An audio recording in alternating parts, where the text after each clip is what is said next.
सिंध वासियुनि खे मुंहिंजो सलाम।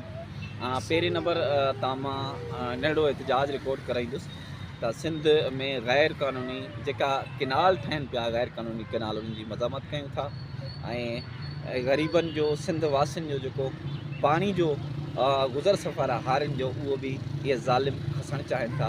ऐं ॿियो नंबर त जेतिरो तव्हां असांखे सोशल मीडिया ते या टिकटॉक ते सपोर्ट कयो पिया, अलाह तव्हांखे सलामत रखंदो। मुंहिंजो तालुक़ु घोटकी ज़िले सां, तहसील ओबाड़ो सां आहे ऐं हिन टाइम मां मौजूदु आहियां with family Islamabad national press club जे ॿाहिरि।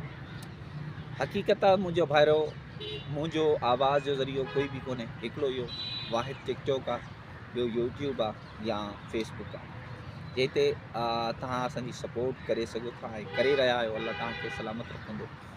असांखे 7 साल गुज़री आहिनि, तक़रीबन 18 मार्च 2018 खां इस्लामाबाद नेशनल प्रेस क्लब जे ॿाहिरि एहतिजाज कयूं पिया, बल्कि पार्लियामेंट, सुप्रीम कोर्ट ऐं ऐवान सदर हितां तक़रीबन 1 किलोमीटर जो फ़ासिलो बि न आहे, असां एहतिजाज कयूं पिया। असांजो मसाइल आहे, मुंहिंजे भाउ खे मारियो वियो आहे, मुंहिंजा घर, मुंहिंजो माल मवाशी, ज़मीना सभु कुझु लुटियूं वियूं आहिनि ऐं मुंहिंजी भेण अगवा कई वई आहे। असां दरबदर आहियूं। असां सिर्फ़ु पाकिस्तान जी हुकूमत खां, पाकिस्तान जे इदारनि खां, चीफ जस्टिस पाकिस्तान खां, आर्मी चीफ खां ऐं वज़ीर आज़म पाकिस्तान खां, वज़ीर आला सिंध खां ऐं सिंध गवर्नमेंट खां अपील कंदासीं त ख़ुदारा असां ते रहम कयो वञे, असांखे ऐं असांजी फैमिली खे पहले त फ़र्स्ट तहफ़ुज़ फ़राहम कयो वञे।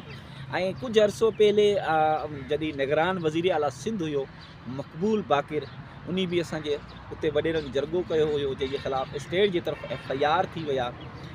उहा उन्हनि खां कुझु अर्सो असांखे उन्हनि तहफ़ुज़ वग़ैरह मुंहिंजे वालिदैन खे ॾिनो। उनखां बाद वरी उन्हनि हमिलो करे मुंहिंजो उहो जेको सामान रखायल हुयो उन्हनि वॾेरनि खसे ऐं फुरे वरितो, लेकिन असांजी कार्रवाई बि घोटकी पुलिस न कई।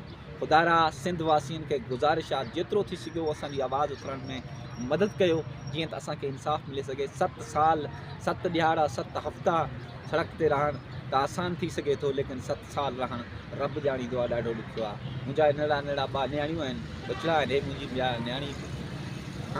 हाणे असां इन सड़कनि ते सिर्फ़ु इंसाफ़ ऐं तहफ़ुज़ जे लाइ वेठा आहियूं। बसि उमेदु आहे त सिंध वासी मूं सां गॾु बीहंदा ऐं इंसाफ़ जे ख़ातिर ऐं मुंहिंजी जेतिरो थी सघियो मदद कयो, आवाज़ उठायो।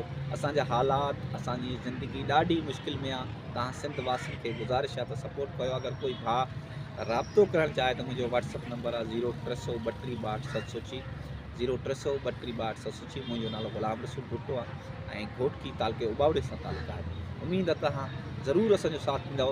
ऐं हिन टिकटॉक ग़ुलाम रसूल भाई ते ॿिया बि वीडियो जाम पिया आहिनि, तव्हां ॾिसी सघो था। ऐं ॿियो अगरि तव्हांखे रिक्वेस्ट कंदुसि, 2 मिंट टाइम आहे, त मुंहिंजो यूट्यूब चैनल आहे ग़ुलाम रसूल भाई जे नाले सां, उन ते बि मूंखे सपोर्ट कयो, ताकी अलाह ख़ुशि रखंदो। असांजो घर जो गुज़र सफ़र हलंदो इन कैंपनि में, इन बारिशनि में, इस्लामाबाद में ॾाढो ॾुखियो थी रहा। अलाह तव्हांखे सलाम।